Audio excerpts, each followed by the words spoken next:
Hari haige singtabuk Borgasia Baptist Church no ozari yafaru. Yafa khorobunya lam soklai nai pulen jim lai soklai mba. Hambai.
Langmani pohor tubu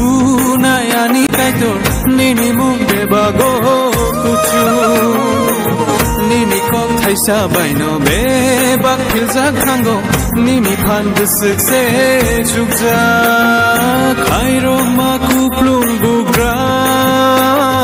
jisu nini thani